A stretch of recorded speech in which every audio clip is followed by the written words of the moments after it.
Halo kawan-kawan Overthinkers, gimana nih kabarnya? Sebelumnya selamat 17 Agustusan. Nah, siapa nih di sini yang siap ikutan lomba lari-lari dari kenangan mantan? Ya, meskipun pastinya dong bukan kamu juaranya. Oke, kembali lagi bersama Dia di Cinema Whisper. Kali ini kita akan membahas film berjudul Chronicle. Gak perlu banyak cincong lagi, langsung saja kencangkan volumenya, matikan notif WhatsApp keluarga, dan selamat menonton. 1, 2, 1 and 2 and 3. Pada awal film, kita akan berkenalan dengan bocah lelaki bernama Jamal yang hidup dengan serba pas-pasan ditambah lagi ibunya yang sedang sakit. Belum cukup sampai situ, Jamal juga merupakan salah satu bocah cupu di sekolahnya. Satu-satunya teman yang ia punya adalah Alex, sepupunya sendiri, dan sebuah kamera yang selalu ia bawa kemanapun dia pergi. Di sekolah pun, Jamal selalu menjadi korban bully oleh para jamet. Hal serupa juga kerap ia terima dari ayahnya. Ya, ia sering menjadi korban KDRT oleh ayahnya sendiri yang merupakan seorang pemabuk berat. Suatu hari, Jamal diajak Alex untuk datang ke pesta.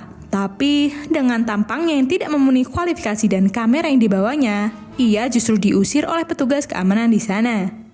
Sampai akhirnya, di luar pesta, Jamal bertemu dengan Steve, salah seorang siswa terkenal di sekolahnya yang juga merupakan seorang calon ketua OSIS.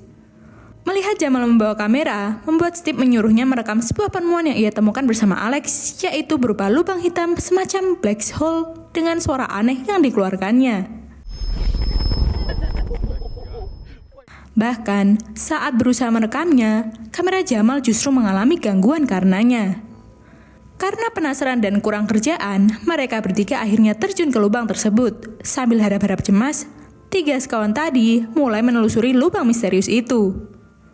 Usai berjalan cukup jauh, tiba-tiba mereka berhasil menemukan sebuah berlian besar bercahaya yang langsung mengganggu kinerja kamera Jamal.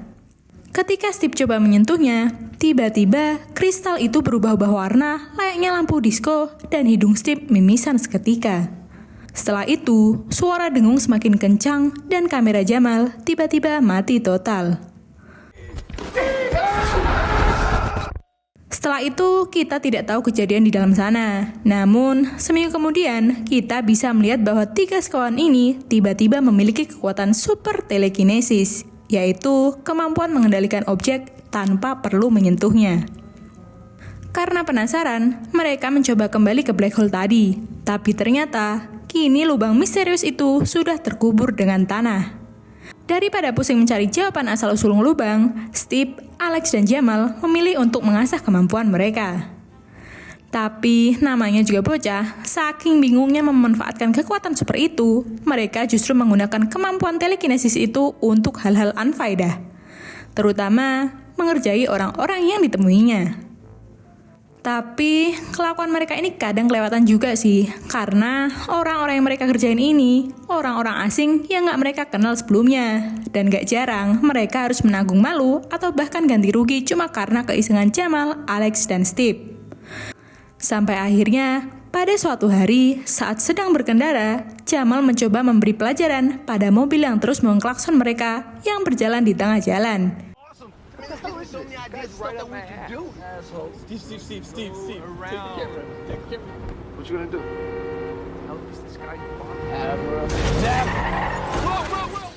Sayangnya, Jamal terlalu kelewatan, sampai-sampai membuat mobil itu terjun ke jurang. Untung saja, pengemudi mobil itu masih bisa diselamatkan. Sejak kejadian itu, karena merasa kekuatan mereka mulai mengancam nyawa orang, Steve membuat peraturan bahwa kekuatan mereka tidak boleh digunakan untuk makhluk hidup. Namun nyatanya, meski selama ini Jamal berhahi saat bersama Steve dan Alex, ketika sendiri sambil memainkan kemampuan supernya, ia sadar bahwa hidupnya sama saja. Keberadaannya tetap tidak disadari orang lain, dan ia tetap terus dibully. Bahkan, ibunya masih tetap sakit meski ia memiliki kemampuan super. Suatu hari, Jamal dan Steve diajak ketemuan Alex di suatu tempat sepi. Namun, betapa terkejutnya mereka saat sampai di sana dan melihat Alex sudah melayang-layang bagai burung perkutut. Tidak mau kalah, Jamal dan Steve pun mencobanya. Meski awalnya mereka harus jatuh bangun ke permukaan, akhirnya mereka mampu juga untuk mengendalikan tubuh dan membuatnya melayang-layang di langit layaknya seorang mutan. Find you again.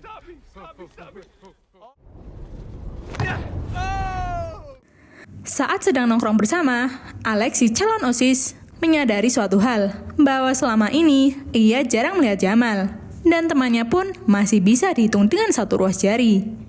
Merasa prihatin, Alex menyarankan Jamal melakukan trik sulap di pentas sekolah, supaya orang-orang menyadari kehadirannya dan membuatnya lebih dikenal. Meski awalnya menolak karena malu, pada akhirnya Steve berhasil membujuknya. Dan benar saja, atraksi sulap yang Jamal perlihatkan dengan kekuatan supernya itu berhasil menyedot perhatian teman-temannya. Dan untuk pertama kalinya, nama Jamal dielulukan murid satu sekolah. Malam itu seakan-akan menjadi milik Jamal. Karena aksinya, ia berhasil menjadi cowok terpopuler di sekolahnya dalam satu malam dan banyak orang berusaha menjadi temannya. Bahkan, ia berhasil mengajak salah seorang siswi terpopuler di sekolahnya untuk bercocok tanam dengannya. Sayang sekali, karena terlalu gugup dan banyak minum, bukannya mencicip, Jamal justru muntah di hadapannya. Berita ini dengan cepat menyebar di sekolah, sehingga membuatnya kembali menjadi bahan olok-olokan. Sejak saat itu, Jamal semakin menjadi bocah minder dan lebih sering menyendiri. Namun diam-diam, ia masih terus mengulik kekuatan supernya.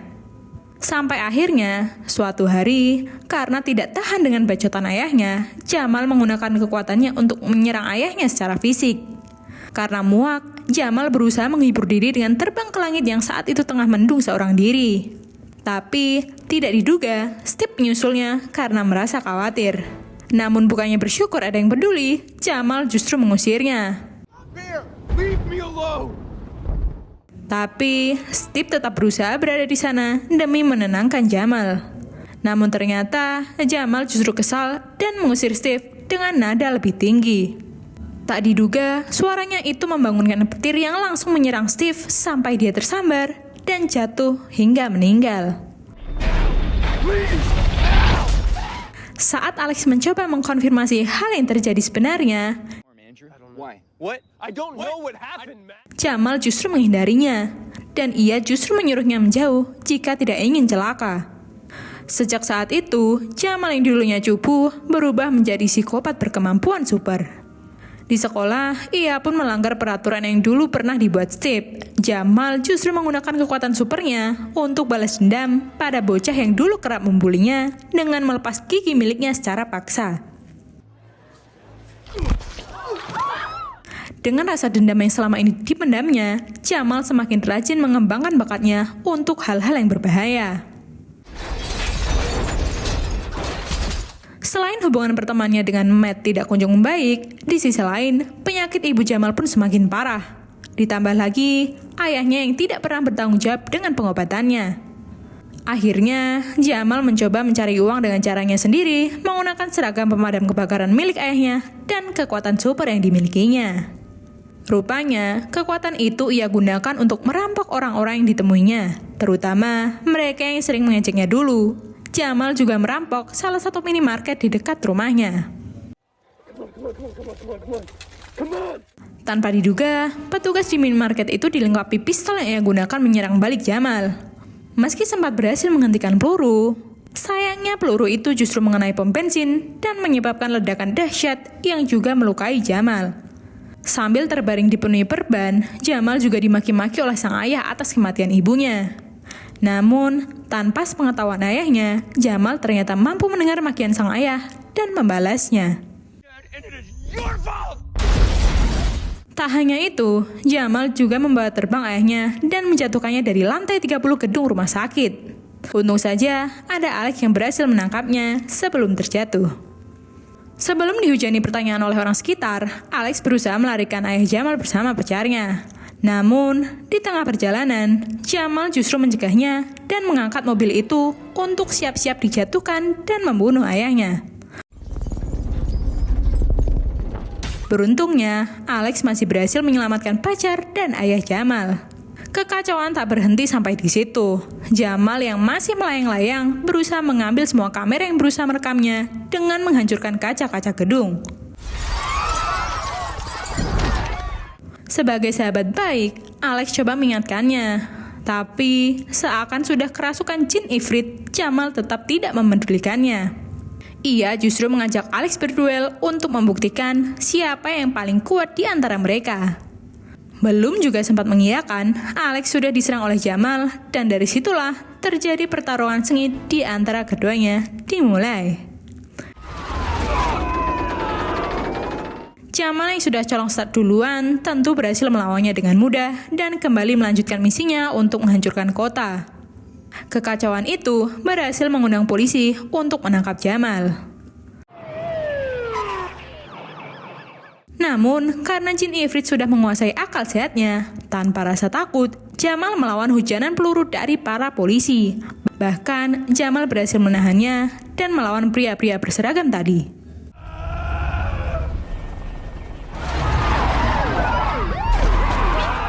Setelah itu, dengan teriakan panjang yang dibuatnya, Jamal kembali berhasil menghancurkan gedung-gedung di sekitarnya dan membuat orang-orang kalang kabut berlarian. Melihat kelakuan laknat temannya itu, tentu tidak membuat Alex tinggal diam. Dengan terpaksa, ia menghunduskan sebuah panah dari suatu gedung tepat di dada Jamal hingga tewas. Dan saat polisi mencoba menangkapnya, Alex meloloskan diri dengan terbang ke angkasa. Sejak saat itu, Alex memilih untuk menghabiskan waktunya secara nomaden. Kalau Alex mau, dia bisa makan di Australia, lanjut makan malam di Eropa. Namun, ia memilih untuk menjadi penjajah alam sebagai dedikasinya bagi para sahabatnya, Steve dan Jamal. Dan film pun selesai. Ending yang cukup lumayan. Pelajaran yang bisa kita ambil dari sini tentu saja jangan coba-coba gali lubang jika tak ada faedahnya. Apalagi menerapkan gali lubang tutup lubang. Ingat, itu berbahaya. Oke, segitu aja alur film kali ini. Jangan lupa klik like, tinggalkan komentar, dan subscribe Cinema Whisper ya. Dea pamit dan sampai jumpa di alur film selanjutnya. Dadah!